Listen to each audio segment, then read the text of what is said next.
We are live. We are live. Okay, let's just give it a minute for everybody to join in and we can begin.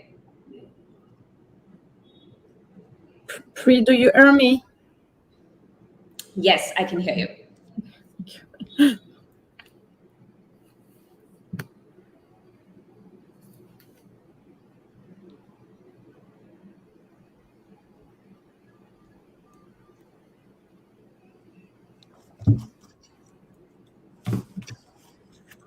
All right, it's 2:30. Let's begin. Start with sharing my screen. There we go. All right, is that visible? Hope that's visible. Good afternoon, everybody. Welcome. This is our very first webinar for APAC at Deel. For today's webinar, we're going to be talking about building a business beyond borders and how to hire international talent. Following that, we're going to dive deep into how we can enable our viewers today and Indian companies hire in the UAE and Europe. All right, so who's in the room today? We have Karen. She is our regional head of expansion and market lead for Singapore, ASEAN, Hong Kong, and India. Next, we have Tarek, who is our head of expansion, Middle East, North Africa, and also the country manager for UAE. We have Selene. She is our senior legal advisor in the French zone, and all things compliance, she's an expert. Next, we have Yonit. She is the employee experience specialist for us at Deel for the UAE, Israel, Egypt, Morocco, and a couple of other countries as well. And finally, there's me. I am Pri. I will be moderating today's webinar, and I handle mid-market and enterprise sales for Deel in India. So what's on the agenda today? Today, we will first be talking about introduction to global hiring and how we can hire international talent. Karen will be talking on these topics for us today. Following that, we'll dive deep into the details of hiring in the UAE and what this looks like. We have Tarek and Yonit who are going to be speaking on this topic. Then we have hiring in France, a deep dive. Selene will be talking to us about this. Finally, we'll have a very quick overview of the Deel platform, followed by a Q&A. Please feel free to put all your questions in the Q&A. We will answer as many questions as we can and address all your pressing questions. All right, so today's session, I want to begin with a very quick video, under a minute. This video is going to give you a very high-level context on global hiring, the problems involved, and what exactly is the role of a company like Deel in this. So please, let's have a look. Every so often, there's a moment that changes everything. You're on mute. The saying goes, disruption either happens to you or because of you. We're for the people making the most of this moment, not just working from home, but working anywhere, better, smarter, faster. They've figured out how to work here and hire her and him and them and whoever the best damn person for the job is, wherever they happen to be. Wait, she's British? Your business will need a local office and a bank to pay in pounds? Tax laws, HR laws, more laws, new laws. Thought you had it under control. Relax. With just a few clicks, it's all no big deal.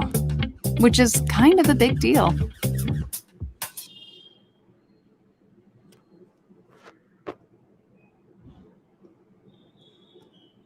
All right, so every so often, that was the video. Let's move on to the next slide. Business beyond borders. So we have Karen here to talk to us about this.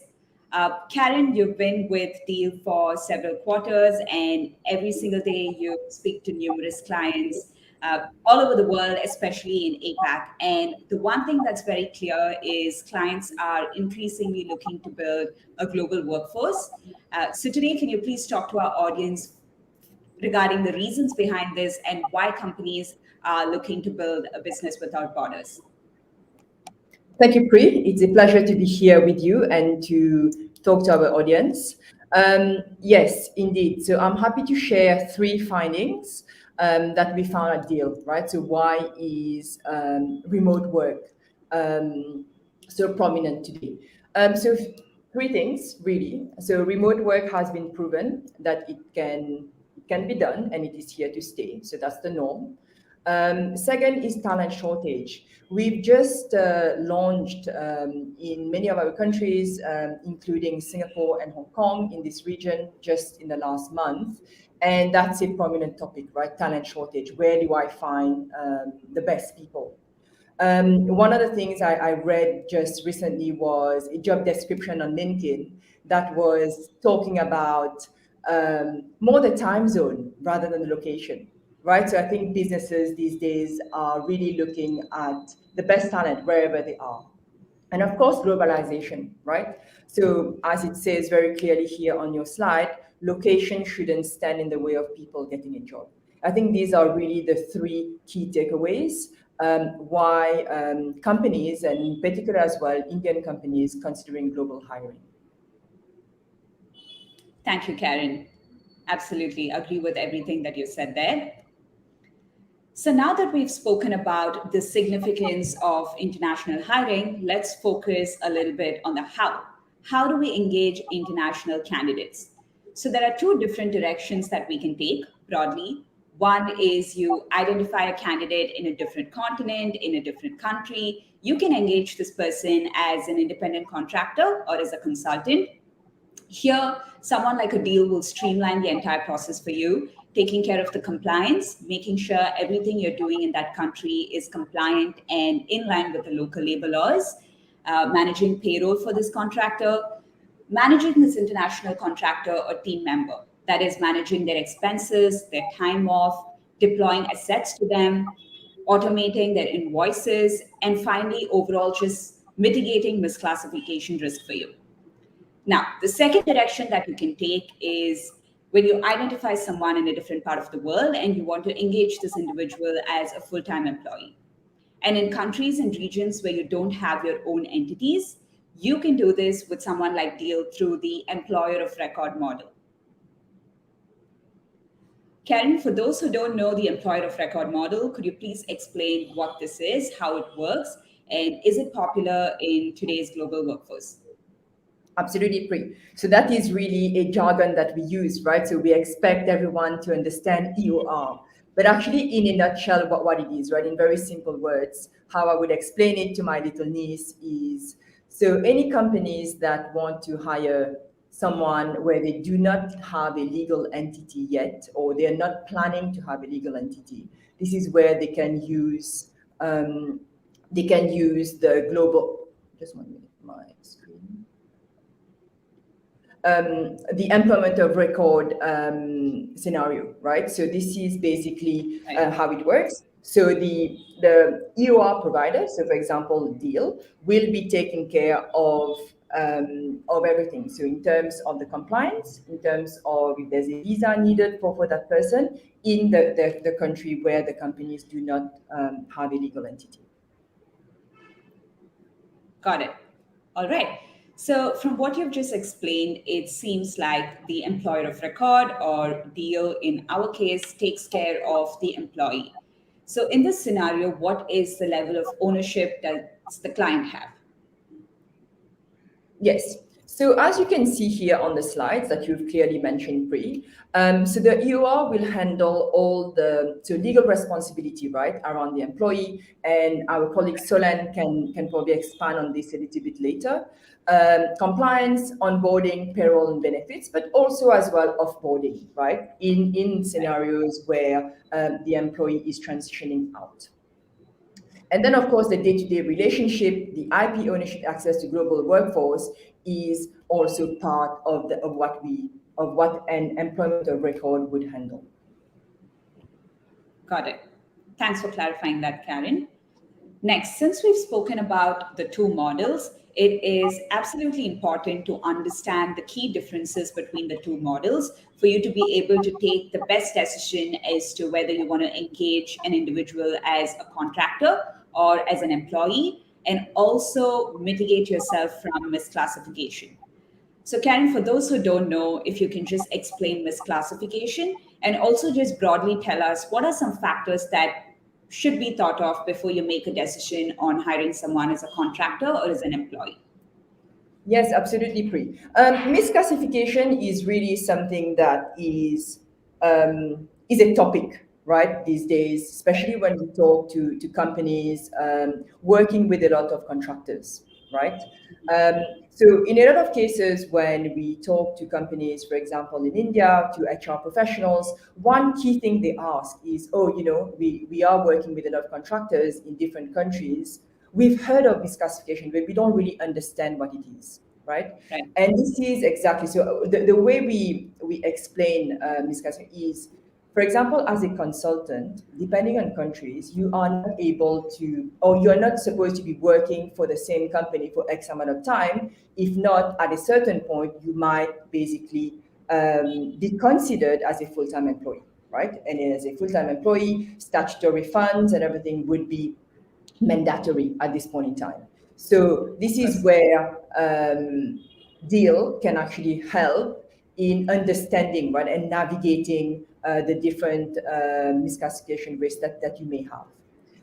Now the difference, as you said, right, so the difference between an individual contractor and an employee. So a few things here that we want to mention, right, that you want to look at. So the business relationship, right, so the taxes, the mandatory benefits that are associated with being a contractor or an employee, compensation, and of course, the method of how you get paid, right? So that's basically how it works. Got it. Thank you, Karen. Now that we've spoken about the international candidate, let's talk a little bit about the international market. Karen, if you, in your opinion, could tell us what are some things that should be thought of before making a decision to enter a new market, what should be the evaluation criteria? Sure. Just give me 1 second, Pri. I think my screen I can't actually see you anymore. No worries, these things happen. Take your time. I mean, we are live, right? So that's what happened. So, okay, I'm back. Yes, so I would like to share a little bit. That's a very good question, Pri, that you've mentioned. I would like to share a little bit of roadmap, right, that we often give to customers. So basically, we've come up, right, with those key steps. So one is to evaluate, right? So are you ready to hire international? So is there a business need, right? So for example, it could be, yes, we've identified, for example, Vietnam to be a good market for us, right? But we're not sure yet, right? So at the same time, so we also are not sure about if we want to fully go there at this point. So go to market, right? So evaluate. Right. Second is, of course, you decide who to hire and where to hire, right? So again, going back to the example I gave earlier about the job description stating, okay, you can be based anywhere as long as you fit this time zone, right? So that's also, right? Do you need a language skill? Do you need this person to work a particular time, right? For your business. And of course, decide how much to pay, right? So for example, today I'm paying my sales manager in India X. Do I pay the same salary for someone who I'm going to hire in Vietnam, right? So these are the things that you should put in place. And then of course, after you've decided all of this, then you will hire. So then, right, so you're like, okay, fine, right? You've given us a roadmap. Now, how? So that's exactly what we wanted to share is, so we've put together, right, some tools that are available to a lot of businesses, right, around all of those questions, right, to actually guide. So one is the Global Salary Insights, right? So again, how much should a software engineer these days be getting in Vietnam compared to Thailand, right? What the global employment comparison. So what are the factors I need to consider when I employ someone in Vietnam or when I employ someone in Thailand, right? And how much is it going to cost me, right? So statutory funds differ, right, from countries to countries. So this is where you can use our employee cost calculator, and in the end, as well, so we look a lot after the employee, we care a lot about the employee or the contractor. So as an employee in Vietnam, so let's say, right, we're transitioning you from India to Hong Kong. So how much will Pri be making, right? Right. Being based in another country, right? So really no more double guessing, right? So that's why these tools are freely available to businesses alongside the roadmap that we normally share. Amazing. All right. Thank you so much, Karen, for answering all our questions. That was very, very helpful. And we'll see you again at the end during our Q&A. All right, so now I would like to share some data which we've gathered here at Deel. This is data that has been gathered from more than 100,000 work contracts in over 150 plus countries, along with 500,000 third-party data points. And the reason for sharing this today is to really help all of you understand the breakdown of what exactly is happening with the global job landscape. So let's have a quick look at the top roles hired by region through Deel. So as you can see, software engineer continues to be the #1 role hired for across all regions. And then we have account executives, customer support executives, virtual assistants, etc. So really the conclusion that we can gather from this is there is a tech talent shortage globally, and predominantly tech roles are the roles that most of our clients are looking for when they're looking for talent outside of their respective countries. Next, we'll look at what are the top 5 roles that Indian companies are hiring for outside of India. And here, once again, we have software engineer, we have software developer, we have business development roles, we have proposal managers and sourcing managers. Once again, what we can really tell from this is Indian clients are increasingly looking for tech talent outside of India, since there is a shortage very much in India as well. And a lot of the Indian companies and clients have rapid plans to expand into other regions, for which they are looking to hire local business development and sales executives in different countries. All right, and finally talking about what are the most popular regions that Indian businesses are hiring from. And based on our data, we see that most of our Indian clients are hiring from the UAE, Europe, USA, and Canada. And since the UAE and Europe are at the top of our list, this is why we thought for our very first webinar, we would dive deep into details on hiring in the UAE and hiring in Europe, and all of you would benefit from it. So first, we'll talk in detail about hiring in the UAE. For this, we have Tariq and Yonit who will be joining us and walking us through the different slides. All right, so Tariq, my first question for you is to really kickstart this whole conversation by telling us a little bit about why the UAE is such a hotspot for international talent, and what are the biggest reasons for clients to be looking into hiring in the UAE? Thank you, Pri, and Karen. Thank you for that introduction as well. I learned a few things from you as well from what you just mentioned. Taking a step back from all the compliance and everything, which is what we solve for you guys, and you don't have to worry about that. It's always very important to identify where you want to set up or where you want to tackle or what market you want to go into next. And this is exactly why the UAE has been very popular today in terms of becoming a regional base for companies that want to scale either into the APAC or into European or into the US markets, right? So the UAE has been very forward thinking when it comes to positioning itself as a landing and a launch pad for growth into multiple markets, right? So that's why it's a melting pot of many cultures that come together, and there's a lot of growth opportunities, not just within the UAE itself, but using the UAE as a launch pad for many other markets to access, right? That's the whole point of how it's gotten to where it is today, and this is how we're supporting a lot of our clients from around the world to get into the UAE, but also a lot of our clients from the UAE to access other markets, right? Also from a corporate perspective or from an income tax perspective, it's one of the best places to be in. yet alone the quality of life that you can get through, whether it's for yourself or your families, whether it's the healthcare, whether it's the schoolings, and just being able to roam around. I've been here for 31 years.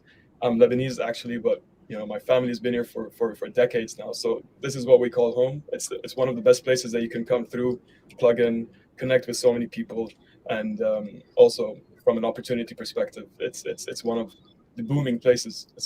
You've seen how they've reacted to the crisis that we've all been through over the past couple of years, whether through COVID. They're very advanced in how they're processing things and new policies that they're kicking into place. The government themselves are phenomenal. Everything that they do is for the people and for the people that are residing in the UAE, which is why it's becoming even a more prominent destination for remote work in general, right? Now, when you're looking on a global scale, whether it's comparing here to New York or to Paris or to Miami, Dubai is where it's at. Everyone's trying to get into Dubai. Everyone's trying to be in the UAE in general. And this is exactly why we positioned ourselves as UAE to be one of the critical markets for us to operate in. It's because of the government themselves. And this is leading to what we've announced last week. We announced a partnership with the Ministry of AI and Remote Work Applications. The fact that they have a ministry for AI and remote work applications gives you an insight to how they operate and how forward thinking they are. And this is exactly what Deel is. So we're aligned with their visions. We're aligned with attracting talent to the UAE, attracting companies that want to be based in the UAE so that they can grow better, so they can be based here, so they can make more opportunities and tackle other markets from here. So that's the whole point. This is the gateway. It's not only the regional gateway, it's becoming a gateway for the rest of the world. And now, especially with platforms like Deel, and this is exactly what we try to solve and try to help you so that you guys can scale quick without having to worry about the headaches. So moving on to the next slide, I'll just talk about more on what we're doing here with the UAE. So we've partnered with a few ministries. You'll hear more about what's coming next, but the whole point is, for the past few years, we've been hearing that the UAE wants to attract more and more talent. And because Deel talent for us is at the core of everything that we do, and the success of our clients is at the core of everything that we do, because they come hand in hand. So they saw the value in Deel, and that's exactly why we've partnered up with the government directly so that we can process and support our clients that are trying to access the UAE so that they can call UAE home, right? That's the whole point that's our mission. We're bridging the gap for talent to be able to flow easily anywhere that they want to, and this is exactly what we're supporting them with. So on a technical perspective or an operational perspective, they continuously launched new type of visas, which are supporting talent that wants to relocate to the UAE, especially from a remote perspective. Given, I'm sure a lot of you have heard, or I'm sure a lot of you have been into the UAE recently, but they have new initiatives such as the Golden Visa Route. This is a new 10-year visa, which is more sustainable than the standard visa route, because the standard visa route is normally on a 3-year perspective, and we'll cover that in a second. But the whole point is because they want people to be calling this place as home, right? So they want them to be very comfortable and think on the long term, bring their families through, and this is exactly what we're supporting them with. And the government partnership that we've announced and what we're building on is just the first phase of what we're doing. We're bringing through so much value to you to help you position yourself into the UAE so that you can grow quicker. That's the whole point. Great. Thank you, Tarek. Thank you. Thank you for touching upon our partnership with the UAE government and everything else, which gave us such a holistic understanding of UAE as a region. Next, we'll move on to talk about the mandatory benefits in the UAE. Yonit, I would love for you to share your expertise on this. So we see that in the UAE, private health insurance and gratuity are mandatory benefits. If you can help our audience understand how we're currently supporting our employees with private health insurance in the UAE, that would be great. Yes, thank you, Pri. I'm happy to share with you my knowledge about the UAE. So let's start with health insurance in the UAE. So first, it is important to note that the health insurance plan is mandatory and complies with local health insurance regulations in the UAE. The health insurance is linked to the visa, and it is one of the steps in the visa application.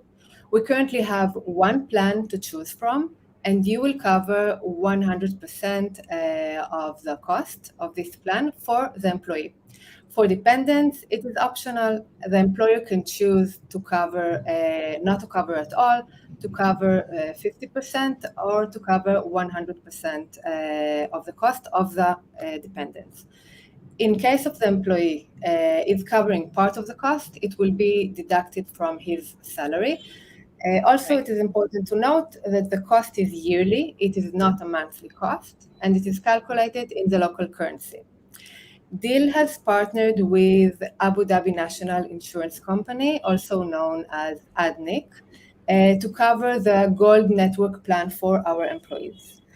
ADNIC, I have to say, is one of UAE's largest private health insurers, and our plan offers coverage with private hospital accommodation, physiotherapy benefits, dental coverage. This plan really has a wide provider network that offers coverage at top hospitals and clinics across the UAE. So once the employee receives a residence visa and the Emirates ID is issued, the coverage goes live. And when an employee is terminated and the residence visa is canceled, the coverage is canceled as well. Although the employer can grant the employee with a few more days of coverage, just to be, on the safe side if any medical issue occurs, so the employee will be covered. The plan costs are based on the employee's age, gender, and marital status. So, for example, the cost of insurance for a married woman will be higher than a cost of a single woman. And this is due to maternity medical checks in pregnancy. In any case, we can share with you a one-pager about this plan after the webinar. Great. Thank you, Yonit. That was great and gave us very detailed information on private health insurance. The other mandatory benefit that we see in the UAE is gratuity. So could you just walk us through how this is calculated and collected from the employer? Yes, of course. So the end of service benefits are a statutory monetary entitlement that employees must receive from the employers when the employment contract is terminated.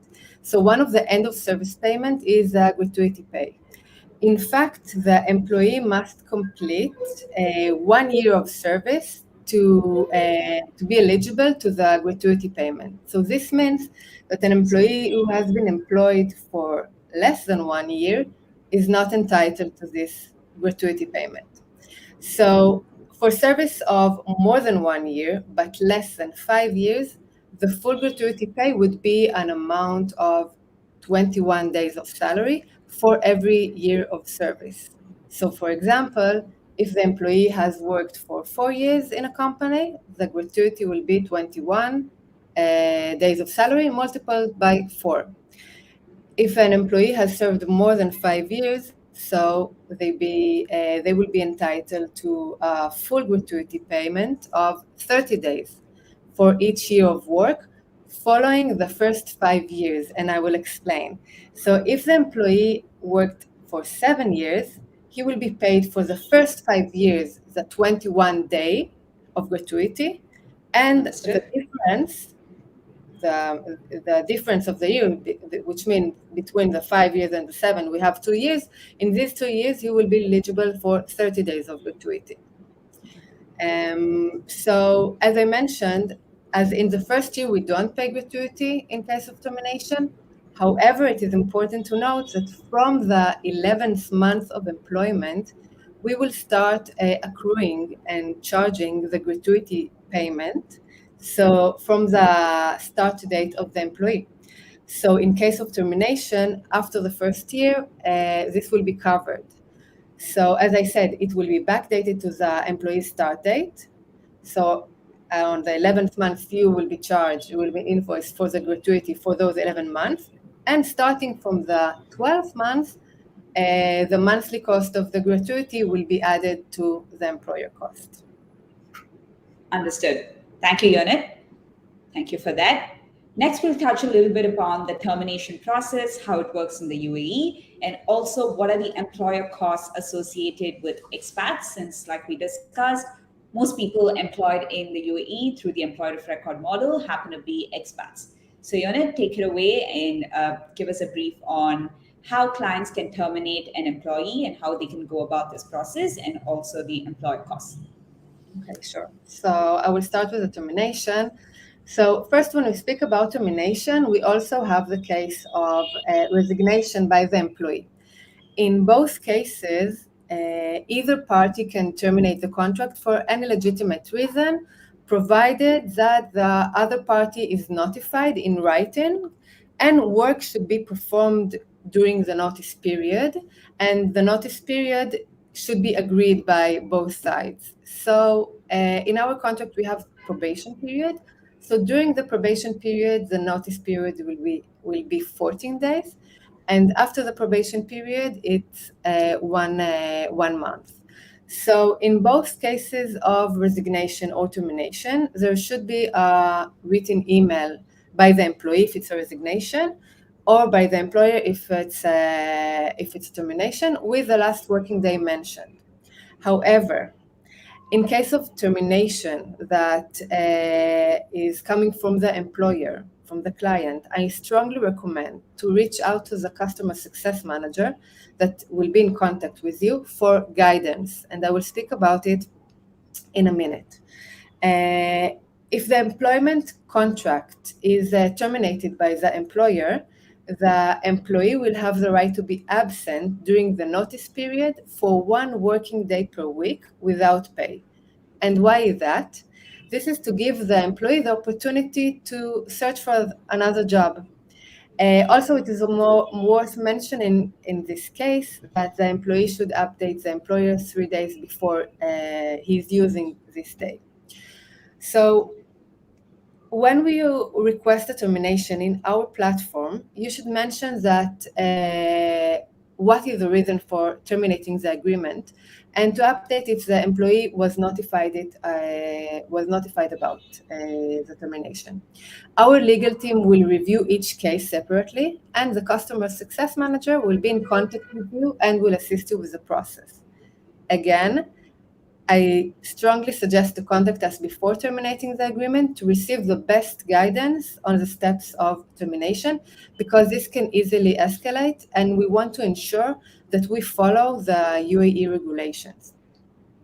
So again, in any termination, reach out to the customer success manager. Our legal team will review it and will assist you with the process. One last thing that is important to note about termination is that once the visa is cancelled, the employee will have 28 days of grace period to get a new visa or to leave the country. And this is basically the part about termination. Do you want me to move forward to the employer cost directly? Sure, go ahead. Okay, perfect. So as you can see in the slide, there are a few employer costs for foreign employees. So the costs are visa, the health, and gratuity that we already mentioned. So when we speak about the visa, we have 2 types of visa. If it's a golden visa, so the cost will be every 10 years.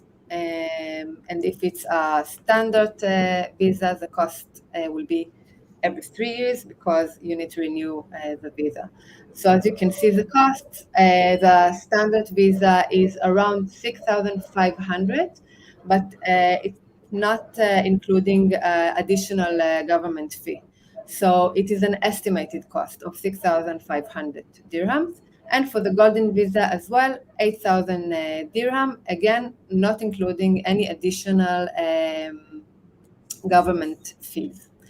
The health insurance that I mentioned earlier is also part of the employer cost. And again, it depends on the age, the gender, and the marital status. The cost is yearly. So every year we must renew the health insurance. The third cost, as I mentioned, is gratuity. So we will start invoicing from the 11th month of employment. Again, it will be invoiced for the first 11 months, and for the 12th months of employment, it will be a monthly cost. Again, it depends on the basic salary of the employee. Great. Thank you, Yonit. Thank you for walking us through that. Finally, let's finish it off by talking about onboarding in the UAE. Onboarding in the UAE, not just the UAE, but most countries in Deel is a very, very quick process. It's not time consuming, it's quite seamless. Let's talk a little bit about what that looks like in the UAE. Yonit, if you could just give us a high-level overview of what the onboarding process looks like and what are the typical requirements from an employee standpoint. We will end this conversation on UAE with that. Okay, perfect. So in order to start the visa process, we will need a few documents, as you can see here. A passport, we will need also a photo following the UAE specifications. We will need CV in English. We will need the employment information. We will have to know if they are currently holding a UAE permit.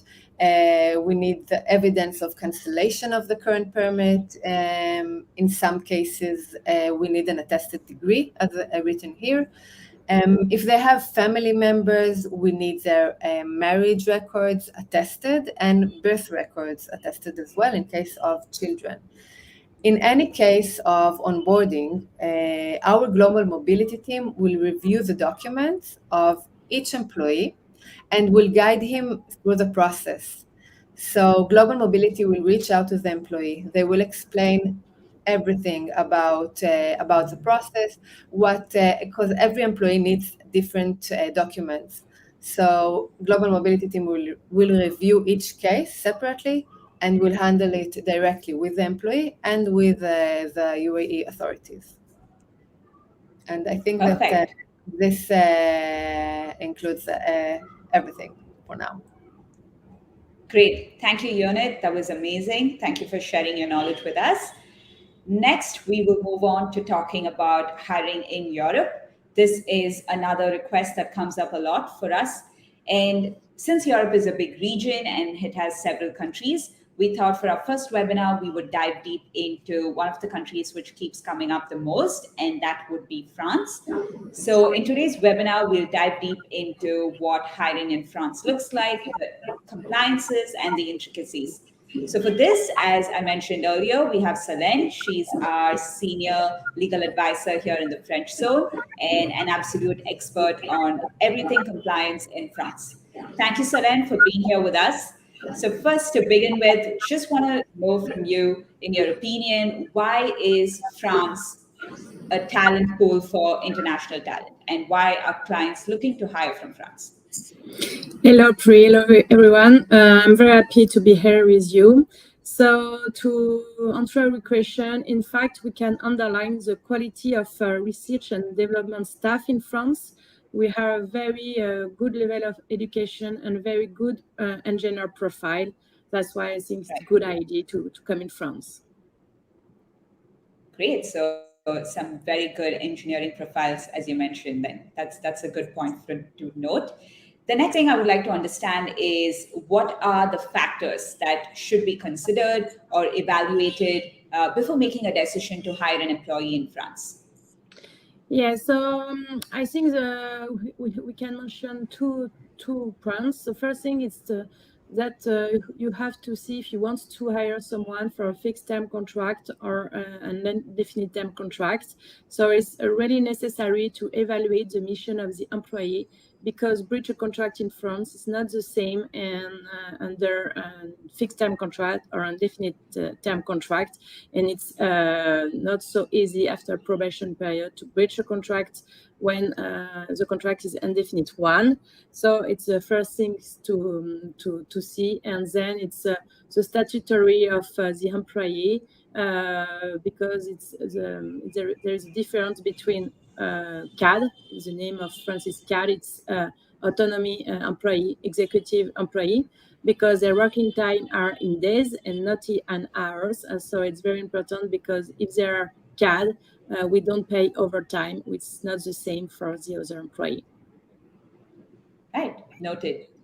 Thank you. Let's move on. So Selene, mandatory benefits in France, it's right in front of us on the screen. But if you could just walk us through each of these and give us a high-level understanding, that would be very useful. Yes, Pri. So, in fact, we have very good social security scheme in France because probably you know that we are a welfare state. So, regarding that, we pay a lot of social charges, to be honest. But at the same time, all the social charges cover disease, retirement, employment insurance, housing benefits for some category of employees, and family allowance. So that's why it's very. We have very good system, and social security scheme can cover a lot of doctor visits, medicine. When we go to hospital, almost all the fees are covered by our social security scheme. Great. All right. Do you want to touch upon the others? Yeah, so we can also underline the fact that in France we have very good also scheme of health insurance because private company must cover the employee with a mutual insurance scheme. In that case, the employer must pay at least 50% of the contribution cost, and the employee must also pay the remaining 50%. So if you wish an example, for instance, in Deel, we use a specific insurance called Alan, and the cost is €32 for the employer and €42 for the employee. And as mentioned before, also for the dependents, it's optional. Not for the employee because it's mandatory for the employee, but it's optional for the dependents. Do you want that I explain employment insurance? Yeah, sure. If you want to, go ahead. Yeah, so thanks to social contribution, employees are covered by employment insurance. The maximum it's 2 years, and during 2 years, the employee will receive 50% of his last salary. The employee needs to contribute before 6 months, during 6 months to receive it. So if he contributes during 6 months, he will receive 6 months. If it's pay for 8 months, he will receive 8 months unemployment benefit. So the system, it's one time again, it's a very welfare system scheme. Yeah, definitely sounds like it. Thank you, Selene. Next, we'll talk a little bit about how income tax is calculated. We have the rates on the screen, but if you could just give us a very quick understanding of how this works. Yes. So the income tax scale is used to calculate tax. As you see, there are several brackets, each with a different tax rate.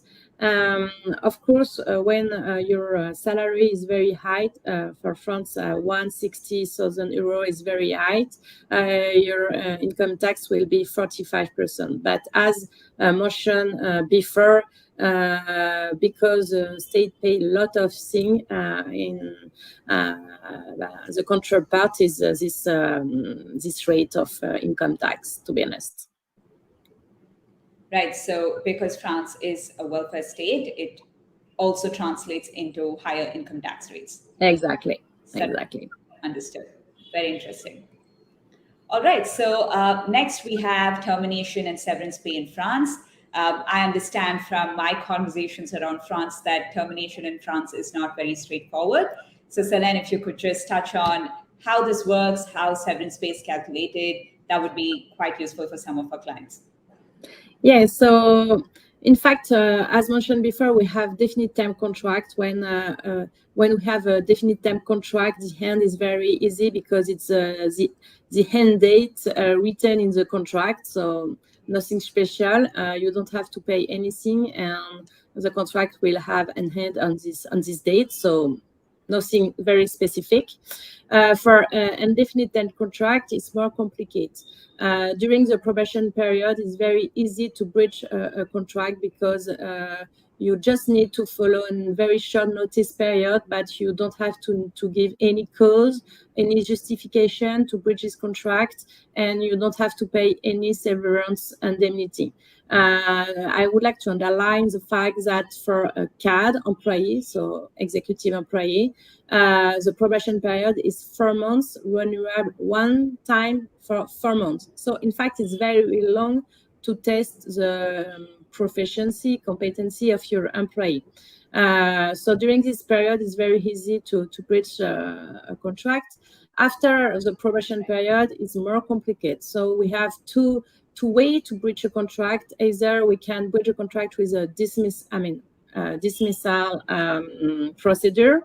In that case, we need a specific cause, justification, and we need to follow a specific procedure and pay a long notice period between 2 or 3 months.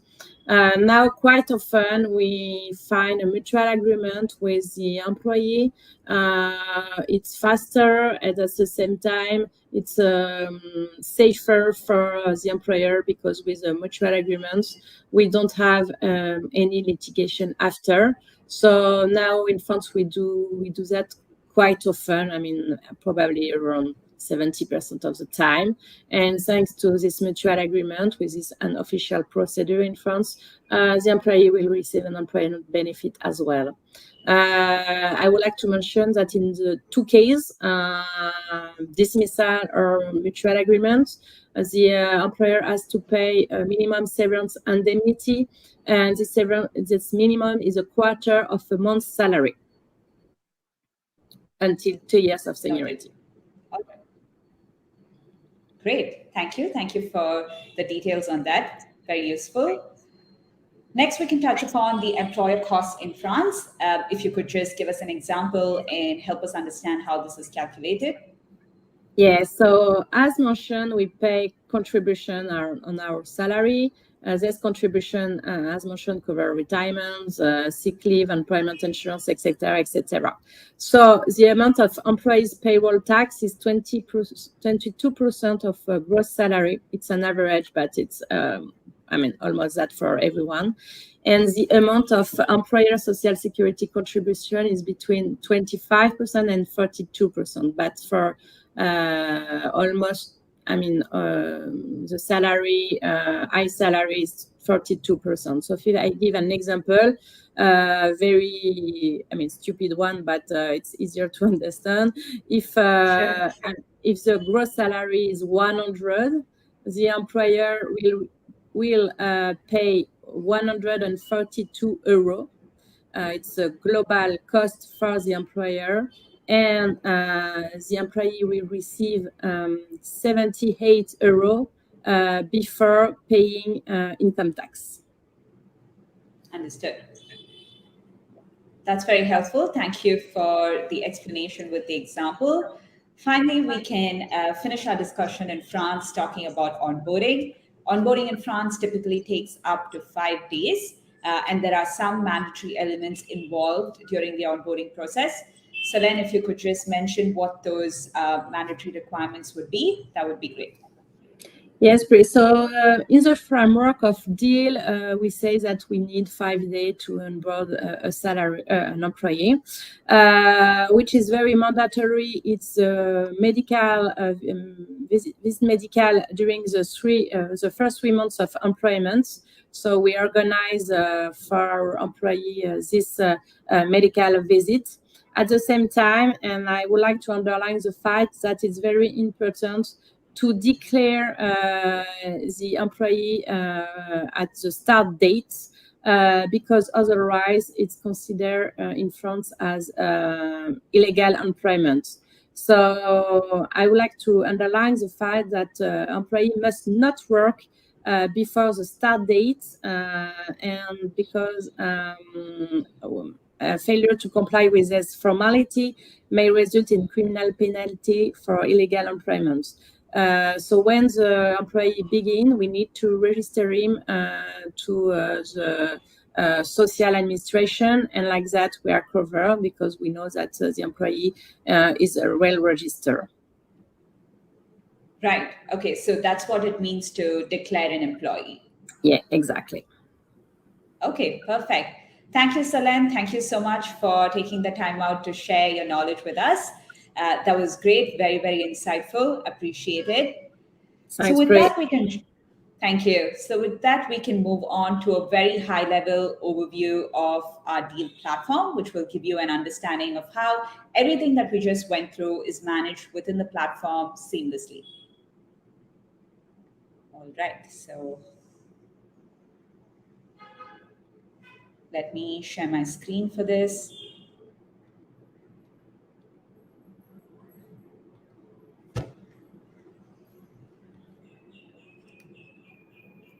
All right, so I hope my screen is visible. Sorry, I'm just trying to navigate around Hopin for the very first time.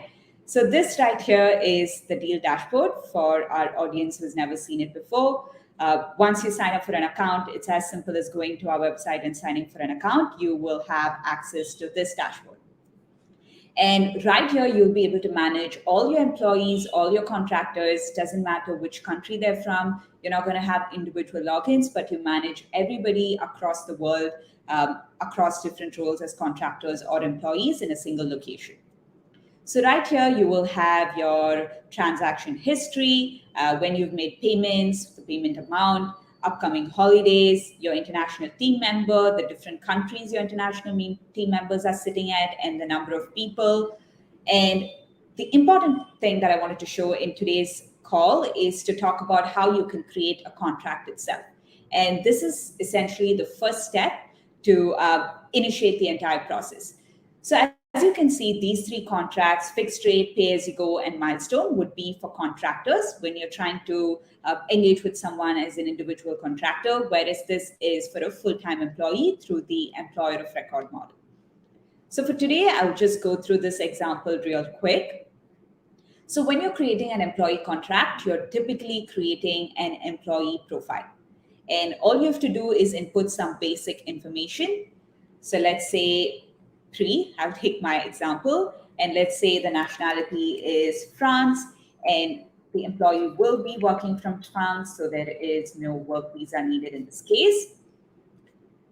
Next, you would have to choose your team, which team they're going to be working for. Let me say Deel Global. You choose your entity. I'll say Deel UK, and then you input some information about the job itself, right? So I'll say a mid-level account executive. So for work scope, we have some templates, but this is completely customizable. You can enter the job description as you wish. So for full-time employees, they get paid in their local currency, and here is where you input the salary. Now, based on the region and the salary and the level, you will also get some insights on the salary. So as you can see, this is the lowest that someone for this role is being paid in France, and what I'm paying is the highest. This is typically the market median, just for you to have a sense of how competitive your compensation is. And you can include additional elements like a signing bonus, a compensation plan, put in the start date, choose your employment type. Time off can never be below the standard, but you can go above if you as a company have policy to offer, let's say, X amount of days, maybe 30, you can do that. Right? So you input all this information and you hit on request a quote, and then the Deel team will get back to you in a couple of hours with a quote which gives you a complete breakdown of the payroll. And this would include the salary, the employer cost, the Deel management fee. If you're extending private healthcare through Deel, the cost of that. So you get a complete breakdown of the payroll amount that you will be processing on a monthly basis. All right, one other thing that I quickly want to touch upon is showing you how you can make payments or run payroll. It's as simple as clicking on a button, right? So right here on your dashboard, you'll be able to see the payments that are due. So today I have 14 payments due. I'm going to click on pay. And this is across 14 people, a combination of contractors and employees, and they're all getting paid in different currencies. As you can see, some in US dollars, some in euros, some in INR, some in Swedish krona. And the best thing about Deel is you're not going to be making 14 individual transfers, right, when you're taking care of your international team. But rather, you're going to make a single payment by transferring us the bulk amount or the mass amount for the entire payroll, right? So here you can see that's an example of $80,000. So all you have to do is click on continue, choose your payment method. Here we are quite flexible as well. We have ACH, we have bank transfer, we have integrations with payment providers like TransferWise and Mercury that you can make use of. You can also pay us in crypto through Coinbase, and we also accept payments in over 10 different currencies. That's it for today. I want to start with a very high-level overview. We have additional elements like invoices and receipts for you to have a clear indication of all your invoices, all your payment receipts. You will have access to compliance documents of your contractors and employees, and many other things, right? So feel free to go to our website, request for a demo. We'll be happy to understand your requirements in detail, answer any questions that you have about hiring in any part of the world, and also give you an in-depth view of the platform. So what we've seen today is the view from a client side, right? But your employees and contractors will also have their own dashboard, which looks like this overall, but of course has different features. All right. Great. So with that, we're done with the demo. And now I'd like to bring it back to the slides. So let's move on to questions. We will now take questions from the audience and address it.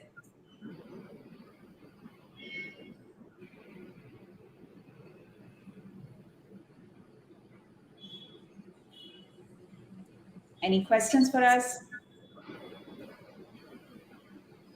Come on, guys, don't be shy. Let the questions flow. Yeah. We have just 5 minutes left.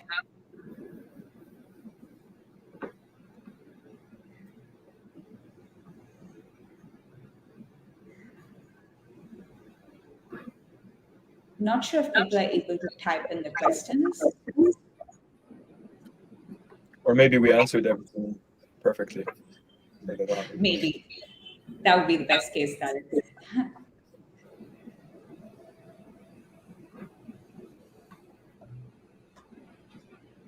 All right, we'll give it a couple of minutes.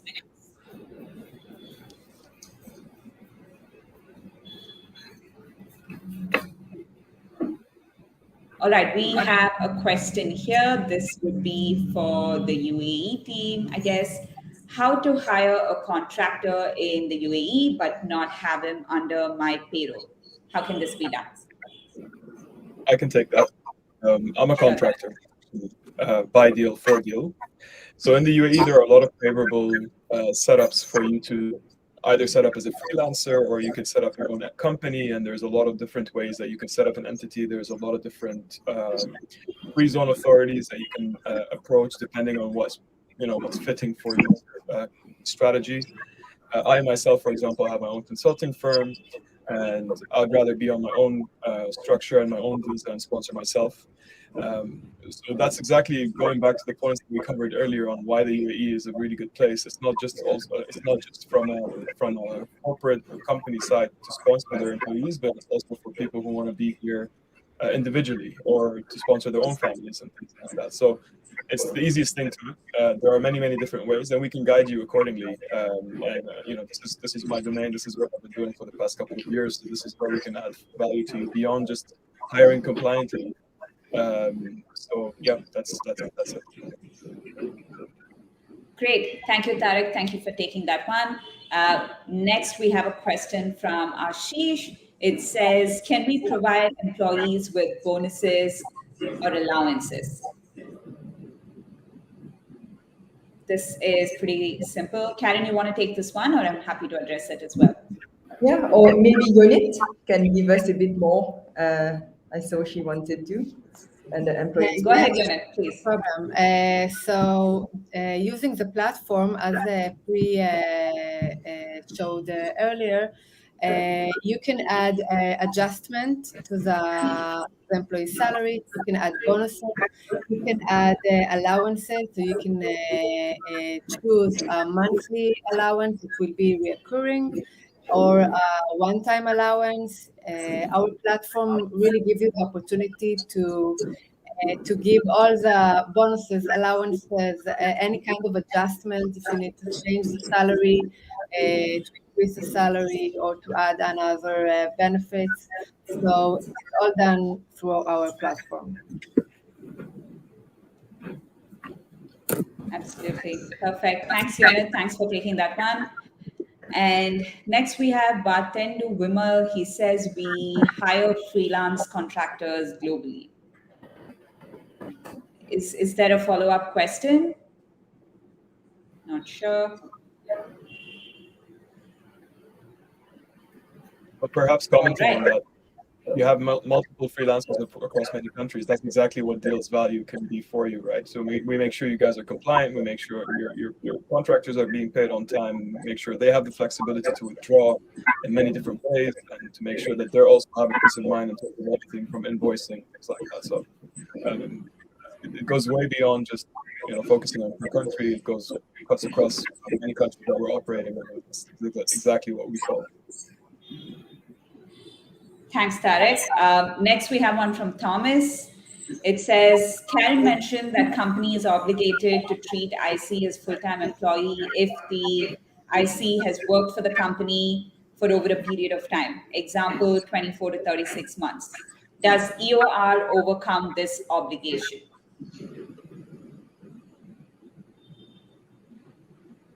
Karen, you want to take that one? Yes, sure.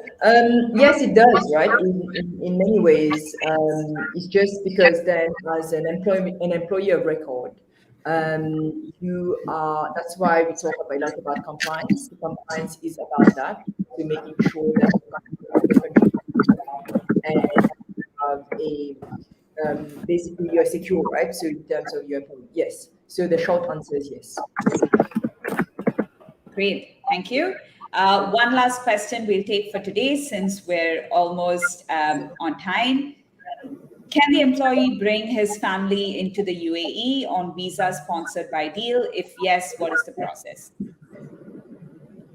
Yonit, Tarek, feel free to take it. Yes, so yes, employees may sponsor with spouse and children, and the sponsorship of the family can happen only when his own work permit is approved. So in order to sponsor the family, the employee will need to present an attested marriage record for the spouse, and birth record attested as well for the children.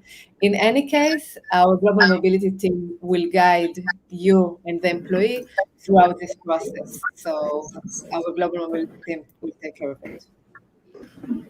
Great, thank you, Yonit. And with that, it's time for us to wrap up. I would like to take this time to really thank our speakers for being here and sharing everything that you shared. It's been immensely helpful, appreciated.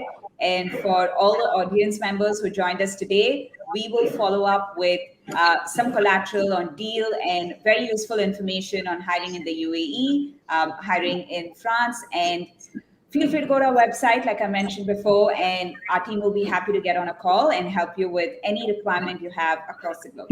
Thank you very much, everybody. It was lovely catching up with all of you today. See you on the next webinar. Bye. Thank you.